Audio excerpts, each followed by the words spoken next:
लोग तो कोरोना के बाहर से आए हैं और इतने लोग मरकज से आए हैं। गिरा जाता था वोट, अरे बेईमान केजरीवाल, अरे मोदी बेईमान, तू ये क्यों नहीं बताता है कि कुंभ के मेले से 2 लाख आदमी आए, वो कहाँ गए? 2 करोड़ आदमी जो इकट्ठा होते हैं, तो तबलीगी जमात के लोगों को गिनता है, लेकिन कुंभ के मेले के लोगों को नहीं गिनता। अजीज साथियों और दोस्तों, हम अदालत में, आपकी अदालत में एक सवाल लेके आए हैं कि हम वोट आपसे मांग रहे हैं, असदुद्दीन ओवैसी के लिए हम वोट मांग रहे हैं, तो हम वोट क्यों मांग रहे हैं? आखिर वजह क्या है? आखिर सबब क्या है? यासिर भाई तो मौजूद थे बहुत सारे मुसलमान लीडर, मौजूद थी बहन जी, मौजूद है अखिलेश यादव, मौजूद है राहुल गांधी, तो आखिर हम असदुद्दीन ओवैसी के लिए वोट क्यों मांग रहे हैं? अजीज साथियों और दोस्तों, हम अपना वोट आपसे भीख नहीं मांग रहे हैं, बल्कि हम असदुद्दीन ओवैसी के नाम पर अगर वोट मांग रहे हैं तो हम अपना हक समझ के वोट मांग रहे हैं। वो हक क्यों है? हम अपना हक जता रहे हैं आपके वोट पर, क्योंकि आप 22 करोड़ की आबादी हिंदुस्तान में है, और अब जब आपके ऊपर जो कोई आफत आती है तो सिर्फ एक ही चेहरा हिंदुस्तान के पार्लियामेंट में दिखता है, जो मोदी को, योगी के और अमित शाह के छाती पर चढ़ के अपनी बात रखता। उसका नाम क्या है? उसका नाम क्या है? उसका नाम असदुद्दीन ओवैसी है। बताओ, जब हिंदुस्तान में 2 कानून बन रहा था, एक कानून यह था कि रामपाल और मोहम्मद यूसुफ 2 भाई हैं, रामपाल और मोहम्मद यूसुफ बैठे हुए पुलिया पर और बातें कर रहे हैं, और थानेदार आता है, पूछता तुम्हारा नाम क्या है? कहते हैं रामपाल, कहते हैं तुम तो घर जाओ। दूसरे से पूछते हैं तुम्हारा नाम क्या है? वो कहता मोहम्मद यूसुफ, कहते तुम थाने चलो। और थाने ले जाके क्या पूछोगे? तुम्हारे बाप का क्या नाम है? तुम्हारे लकड़दादा का क्या नाम है? तुम्हारे परदादा का नाम क्या है? तुम्हारे सकरदादा का नाम क्या है? अगर तुम नहीं बता पाओगे तो तुम्हें जेल में डाल दिया जाएगा, तुम्हारे घर मैसेज पहुंचा दिया जाएगा कि कागज लाके दिखाओ। कागज क्या दिखाएं? इन पुष्ट के बाद अगर चौथे पुष्ट का नाम पूछा जाए, बता पाओगे? नहीं बता पाओगे तो किस बात का सबूत दें कि हम पाकिस्तान से आए हैं? किस बात का सबूत दें हम अफगानिस्तान से आए हैं? और सिर्फ एक जात के लोगों को देना पड़ेगा, दूसरे धर्म के लोगों को नहीं देना पड़ेगा।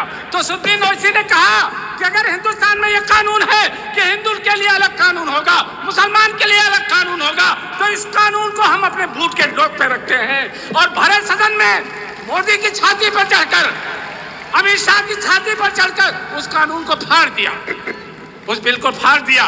बताओ उसका हक बनता है कि नहीं बनता? हाथ उठा के बोलो, क्या हक है उसका? तुम्हारे वोट पर नहीं है। अजीज साथियों और दोस्तों, फिर मामला आता है तबलीगी जमात का। तुम कहते हो बेईमान, वो अरविंद केजरीवाल कहता है कि इतने वो लोग तो कोरोना के बाहर से आए हैं और इतने लोग मरकज से आए हैं।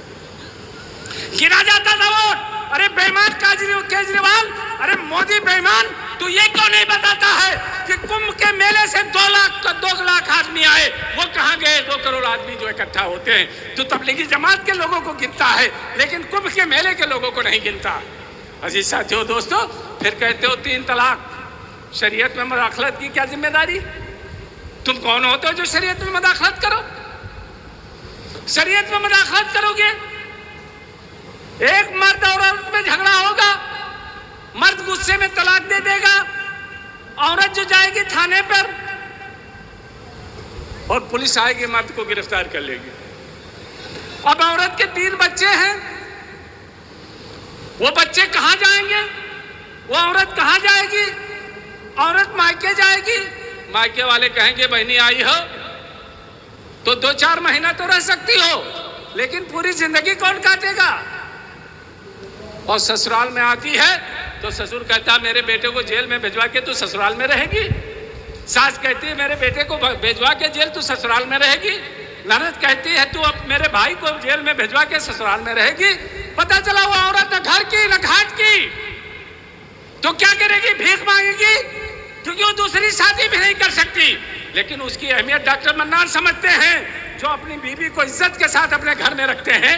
उसको हमारे उलमा इकराम समझते हैं, हमारे लोग समझते हैं। लेकिन मोदी तुम क्या समझो, तुम तो अपनी बीवी को ब्याही होते हुए घर से तुमने निकाल दिया और चौराहे पर तुम्हारे लोग घूम रहे।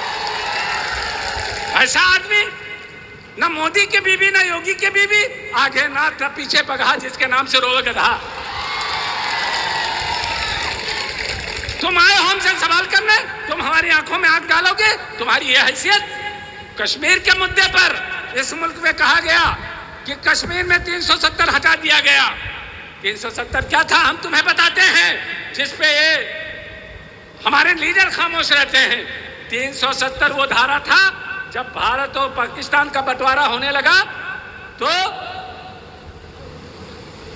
पंडित नेहरू चूंकि कश्मीर में पैदा हुए थे, तो पंडित नेहरू ने शेख अब्दुल्ला से कहा कि भैया तुम भारत में आ जाओ, तुम मत जाओ पाकिस्तान।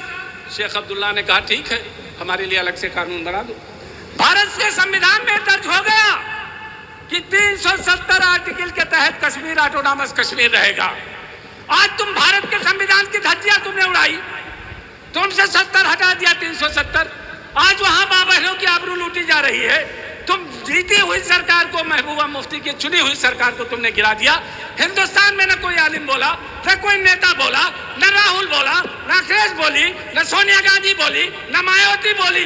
बोला तो असदुद्दीन ओवैसी बोला और उसने कहा